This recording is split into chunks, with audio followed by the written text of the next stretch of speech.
ಎಲ್ರಿಗೂ ನಮಸ್ಕಾರ. ನನ್ನ ಹೆಸರು ಹರ್ಷ ರಘುರಾಮ್. ಜರ್ಮನ್ನಿಂದ ಕನ್ನಡಕ್ಕೆ ಸಾಹಿತ್ಯನ ಅನುವಾದ ಮಾಡ್ತೀನಿ. ಇತ್ತೀಚೆಗಷ್ಟೇ ನಾನು ಹುಟ್ಟುಮಚ್ಚೆ ಅನ್ನೋ ಒಂದು ಜರ್ಮನ್ ಕಾದಂಬರಿಯನ್ನ ಅನುವಾದ ಮಾಡಿದ್ದೀನಿ.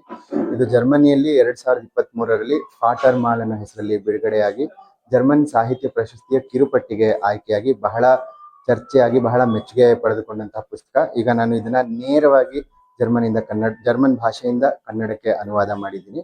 ಅದನ್ನ ಈಗ ಛಂದ ಪುಸ್ತಕ ಪ್ರಕಟ ಮಾಡಿದೆ. ಇವತ್ತು ಮೈಸೂರಿನ ನವಕರ್ನಾಟಕ ಮಳಿಗೆಯಲ್ಲಿ ಇದರ ಕುರಿತಾದ ಸಂವಾದ ಕಾರ್ಯಕ್ರಮಕ್ಕೋಸ್ಕರ ಮೈಸೂರಿಗೆ ಬಂದಿದ್ದೀನಿ. ಇದು ಪುಸ್ತಕ ಏನು ಅಂತಂದ್ರೆ, ಒಂದು ಟರ್ಕಿಶ್ ಹಿನ್ನೆಲೆಯ ಲೇಖಕರೊಬ್ರು ಜರ್ಮನಿಯಲ್ಲಿ ವಾಸಿಸ್ತಾ ಇದ್ದಾರೆ. ಅವ್ರು ಅಲ್ಲೇ ಹುಟ್ಟು ಬೆಳೆದಿರೋದು. ಅವರ ತಂದೆ ತಾಯಿ ಟರ್ಕಿಯಿಂದ ಜರ್ಮನಿಗೆ ವಲಸೆ ಬಂದವರು. ಇದನ್ನ ಜರ್ಮನಿಯಲ್ಲಿ ಪೋಸ್ಟ್ ಮೈಗ್ರೆಂಟ್ ಅಂದ್ರೆ ವಲಸೆಯೋತ್ತರ ಕಾದಂಬರಿ ಪ್ರಕಾರದಲ್ಲಿ ಸೇರಿಸ್ತಾರೆ.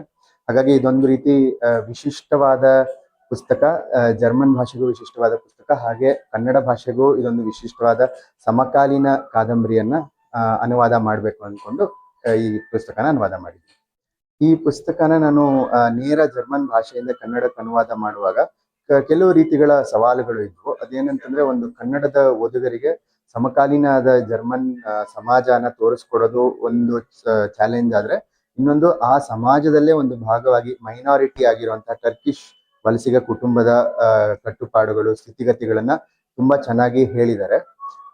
ಹಾಗಾಗಿ ಈ ಪುಸ್ತಕ ಬಹಳ ವಿಶೇಷ ಅಂತ ನನಗನ್ಸುತ್ತೆ. ಅನುವಾದ ಅಂತಂದ್ರೆ ಇದು ಯಾವುದು ಪದಗಳ ಬದಲಾವಣೆ ಅದು ಆ ರೀತಿ ನೋಡೋ ಬದಲು, ಅಲ್ಲಿ ಮೂಲ ಜರ್ಮನ್ ಕಾದಂಬರಿ ಓದುವಾಗ ಒಬ್ಬ ಓದುಗರಿಗೆ ಏನು ಅನುಭವ ಉಂಟಾಗುತ್ತೋ ಅದೇ ರೀತಿ ಅನುಭವನ ಅನುವಾದಿತ ಅಂದ್ರೆ ಈಗ ಕನ್ನಡದ ಕಾದಂಬರಿ ಓದೋರ್ಗೂ ಉಂಟಾಗ್ಬೇಕು ಅನ್ನೋದು ಒಂದು ಮುಖ್ಯ ಧ್ಯೇಯ ಆಗಿರುತ್ತೆ. ಒಂದು ಕೆಲವು ಚೂರು ಬದಲಾವಣೆಗಳು ಅಂತಂದ್ರೆ ಮಾಡ್ಕೊಳ್ಳೇಬೇಕಾಗತ್ತೆ. ಮುಖ್ಯವಾಗಿ ಭಾಷೆ ಬದಲಾವಣೆ ಆಗ್ತಾ ಇದೆ.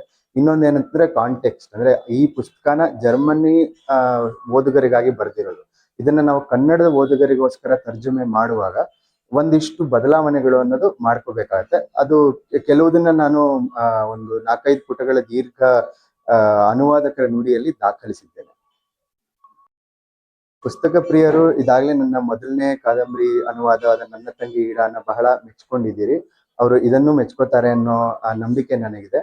ಮೇಲಾಗಿ ಅನುವಾದ ಆಗಿ ಬಂದಿರೋ ಸಾಹಿತ್ಯನ ಓದೋದ್ರಿಂದ ನಮ್ಮ ಭಾಷೆಯ ಶ್ರೀಮಂತಿಕೆ ಇನ್ನೂ ಹೆಚ್ಚಾಗತ್ತೆ ಅಂತ ನಾನು ನಂಬಿದ್ದೇನೆ. ಧನ್ಯವಾದಗಳು.